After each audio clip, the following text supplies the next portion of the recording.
Tonight, fabulous meets famous meets Washington. Who will survive? Who will thrive? Who will laugh? Here's a preview of coming attractions.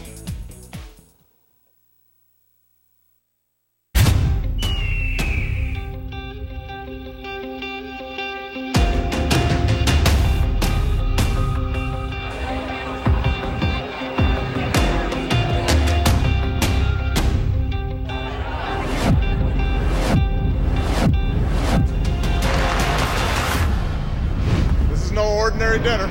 This is a big meal. I want to welcome all of you to the White House Correspondents Association dinner. The night when Washington celebrates itself.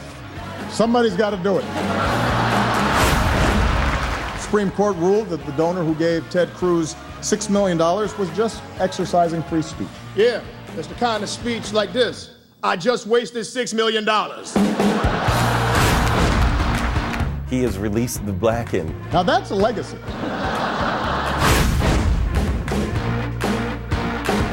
And Donald Trump is here. Still. Your gray hair is at 85%. Your hair is so white now, it can talk back to the police. The White House Correspondents' Dinner. What is this dinner? Welcome to America. Starts right now. The show is not yet rated.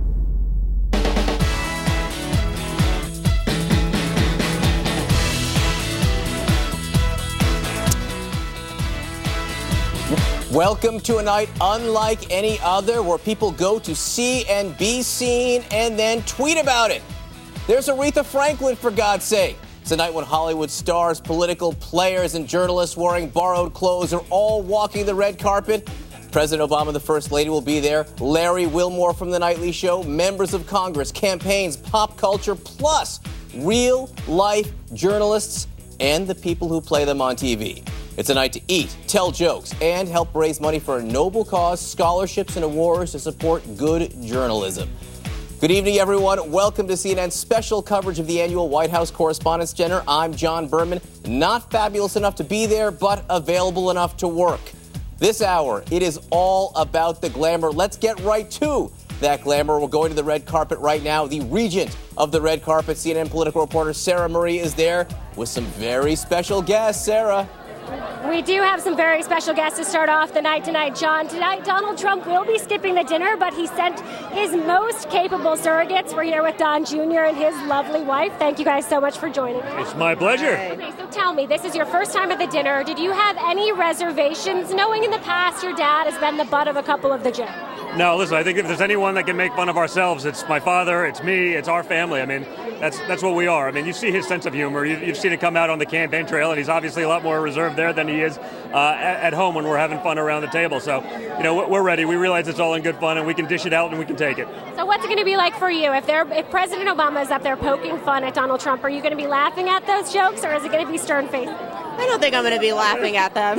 I'll be laughing at him. I'm okay with it. I won't. It's okay. I'll have a good time. Maybe he'll give me some more material I can recycle on my father when we're together alone. Now, I'm sure you are going to be a very popular dinner guest tonight. There are many people who want to know more about your father's candidacy, but who do you guys want to meet tonight? What celebrity are you going to see and just geek out over? Well, honestly, I'm just here to hang out with some of the friends I've met along the trail. I mean, I'm pretty new to this politics thing. I've been in this business for, 14 days now. So we're having a good time. We're learning a lot. It's just been amazing to be a fly on the wall in this experience. I mean, it's really incredible. So no top celebrity sighting? There's no one you want to... Bryan Cranston's going to be here. Did you know that? He's a guest of CNN. Honestly, it's one of those things that I guess we're sort of used to it. When I think about my father, it's probably about as famous as it gets anywhere in the world right now, and I see him on a daily basis. So, we're not necessarily one for celebrity. But it's the guys that I've learned a lot on the campaign trail for, the people who've been really good to us along the way. I want to see them and catch up with them and the friends I've made. So we're not really celebrity chasers. And also being away from 5 kids, being out, dressed up. Yes, get some alone that is time. A very good point, because Mama over here taking care of the 5 kids while I've been on the campaign trail has been a little bit neglected. So a richly deserved night out. So if your dad is successful, if he does win in November, if he is the president, what's this dinner going to look like next year? Well, I imagine the conservative tables will be a little bit more up front, and the liberal publications will be a little bit more in the back. I think it's the opposite of the way it would be right now. But no, listen, it'll be a good time. It'll be a good party. I mean, everyone's seen the way he is, and having seen some of the roast that he's done, whether it's been as a recipient or as a giver, I think it'll be a lot of fun. Would he write his own jokes? I think he'd write a lot. I mean, listen, that's not the easiest thing in the world to do. I mean, one of the things I've seen is when guys try to do it sometimes themselves, I don't know of anyone on that platform that has done it by themselves. But I think he'd have a lot of input, and most of it's really about the delivery, and no one's going to do it better than him on that one. He definitely has the performance flair. Thank you guys so much. You really have a great time tonight. Thank you. All right, John Berman, you heard him there. They're not worried about the tone of the dinner tonight, but they are pretty confident that this is going to look very different a year from now. Back to you. And they don't want to meet Bryan Cranston.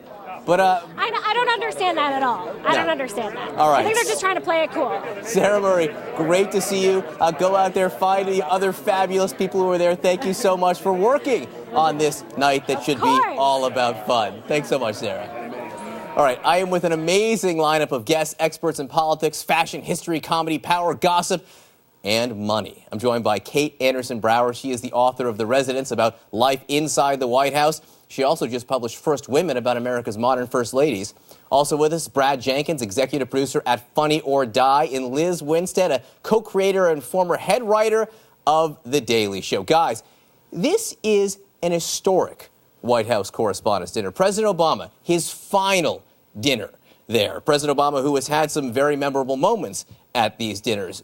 So I think people are expecting very, very big things. Liz, your thoughts on the night? No, I just keep thinking back to 2011 when he talked about Donald Trump, and Donald Trump was the big joke, and it's kind of like, well, one of the parts of it might be a part of his administration that he can admit he was wrong, that nobody cares about Donald Trump, and guess what? Apparently, America cares about Donald Trump. No, look, you were talking about 2011. That was the weekend that President Obama launched the raid that killed Osama bin Laden, Yes. which had already been underway and pretty much completed by the time that President Obama was speaking to the crowd, roasting Donald Trump. Brad, Donald Trump was in the audience, He was. not laughing. In some ways, it may be the most famous White House Correspondents' Dinner. Pressure on the president to top that tonight? I don't think you can ever really top that. I think Donald's hue of orange got even oranger from folks that were there and saw it in person.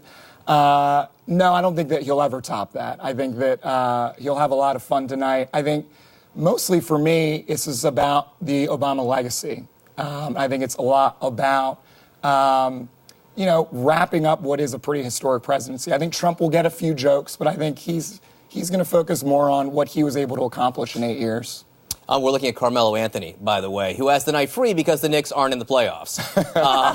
So he can go to the White House Correspondents' Dinner. Yeah, interesting. All right, Kate, I want to ask you. Presidents and first ladies have mixed emotions about this dinner, is my experience. They have to sit up there on the podium of the dais for 3 hours, surrounded by people who largely grill them night in and night out and have to pretend like they like it. Mm-hmm. Yeah, they usually dread it, I think. That's why it was so interesting in 2005 when Laura Bush came out and made this joke about being a desperate housewife and how she and Lynn Cheney would watch Desperate Housewives at 9 o'clock when the president was asleep. And it's really a moment for them to shine. I don't know if Michelle Obama will choose to do that. She has a great sense of humor, friends say, if she'll come out and say anything. But I think that President Obama will leave it all on the field tonight. He'll just, he has nothing to lose. And he's going to he's so witty naturally. So it'll be really interesting to see how far he takes it. I'm going to name drop here for the first time. It will be about 100 times over the course of the evening. But I interviewed Larry Wilmore, and we're going to show that whole interview. Larry told me, Brad, that the hardest part of the night will be sitting up there next to Michelle Obama the whole time before he's about to deliver his comedy routine. Well, from what I hear, it's the hardest gig to book from the Correspondents Association because the comedian has to go after the president. And so it's hard. It's the president, as was just said, he is, if the president thing didn't work out for him, he could have been a comedian. He's got a really great sense of setup, punchline, and it's fun to watch the president doing jokes. I think the public loves to see that.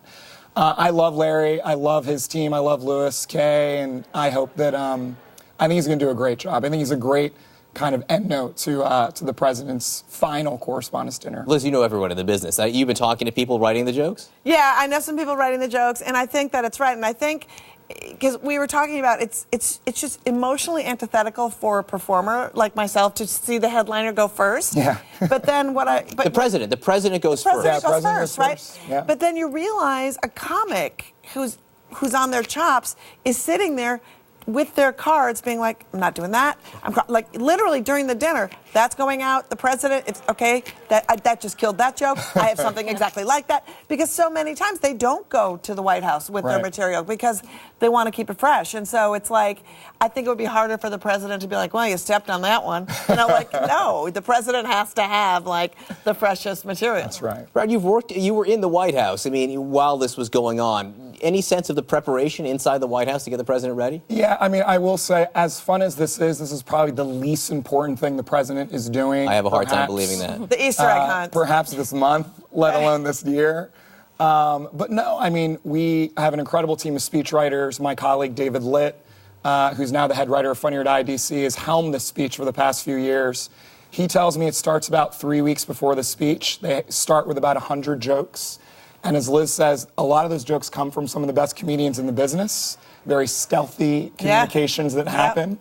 And those 100 get whittled down to, say, 50 or so. Those get presented to the president.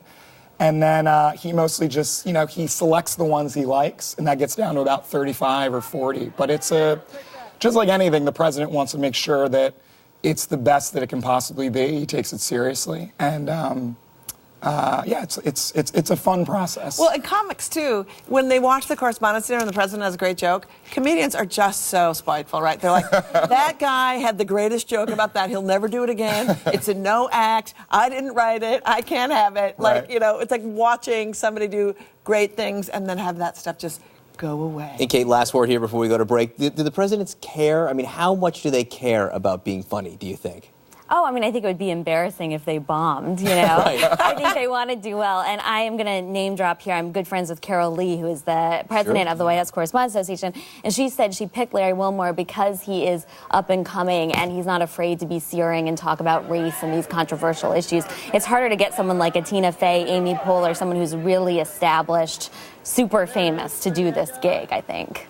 We can all name drop as much as we want tonight because we're not there. I think the deal we can make with each other is we should feel free to say whatever we want throughout the evening. Guys, stick around. As we said, tonight will be the president's final Correspondents' Dinner. In a moment, we're going to look back at some of his best moments, including some jokes, really, that may have changed history.